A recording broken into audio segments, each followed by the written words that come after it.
माझं नाव विनायक विश्वनाथ मोरे. ही माझी मुलगी आहे. तिचं वय आता 4.5 वर्ष आहे जवळजवळ.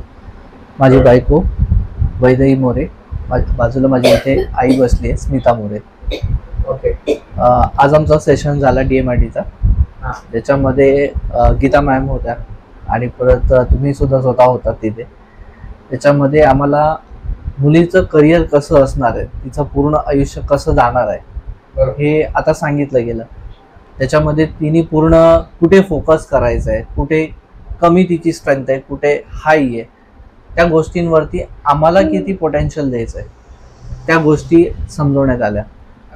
ज्याच्यामध्ये आता जर तिला कुठे करिअर जास्त ग्रो करण्यासाठी असेल, बरोबर, जसं तिचा कॉम्पिटिशन्स असतील तर त्या ठिकाणी तिला पुढे जायचं आहे, तर तिथे आम्हाला जास्त लक्ष देणं आहे. परत तिचं लिखाण क्षेत्र हे जास्त तिथे करून घ्यायचं आहे. बरोबर. ती ओरल्स वगैरे हे तर तिचं आहेच, पण तिचं लिखाण क्षेत्रही तिचं जास्त तिला ठेवायचं आहे. मोबाईलच्या पार्टमध्ये जितकं ती लांब राहील तेवढं ती लक्ष आम्हाला द्यायचंय आणि तेही करून आमच्याकडूनच घ्यायचंय ते आम्हाला.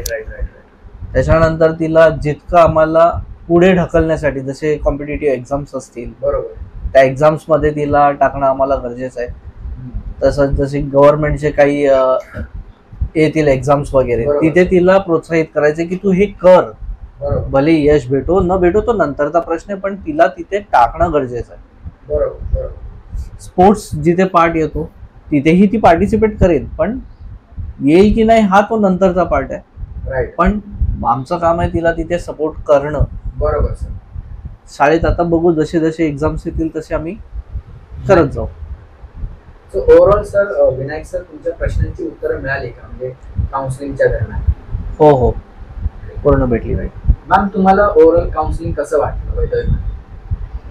तसं चांगलंच वाटलं, कारण का मुलीच्या भविष्य पुढे काय आहे ते आम्हाला आत्ताच जर कळलं तर आम्ही त्याच्यानुसार आम्ही प्रयत्न करू की माझी मुली पुढे कशी जाणार, काय जाणार, त्याच्यानुसार आम्ही प्रयत्न करू तिला जास्तीत जास्त पुढे जाण्याचा.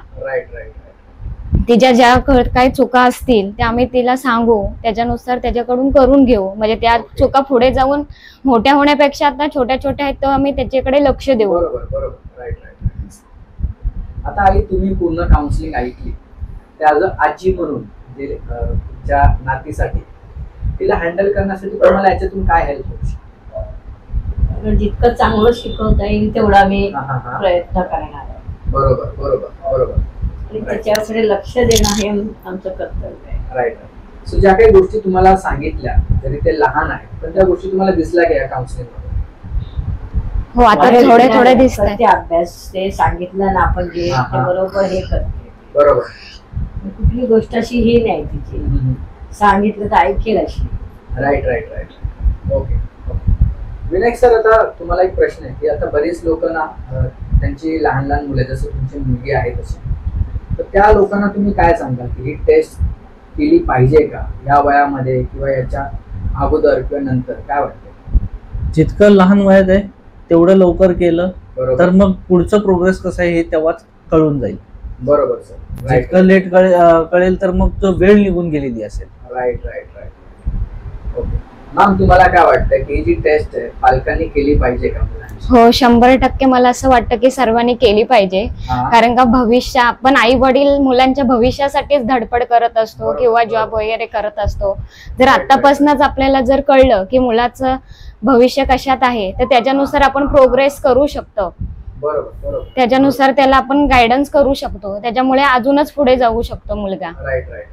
ओके. आई पण होत्या काउन्सिलिंग मध्ये, तुम्हाला कसं वाटलं काउन्सिलिंग मध्ये ओव्हरऑल? તમને કેવું લાગ્યું એમ તો મરાઠીમાં બોલો.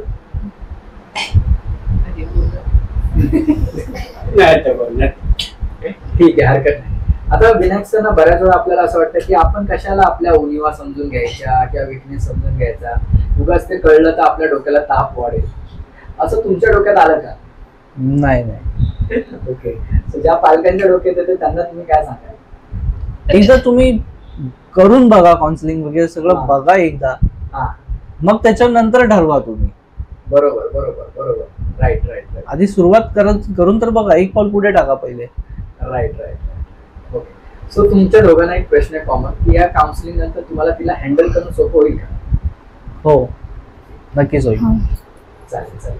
सो आय होप की तुम्ही ही काउन्सिलिंग एन्जॉय केली असेल आणि तुमच्या बऱ्याच प्रश्नांची उत्तरं तुम्हाला मिळाली असेल आणि भविष्यात तुम्हाला काही हेल्प लागली तर गीता मॅम आहेतच आणि तुम्हाला काही सपोर्ट लागला तर आम्ही आहोतच.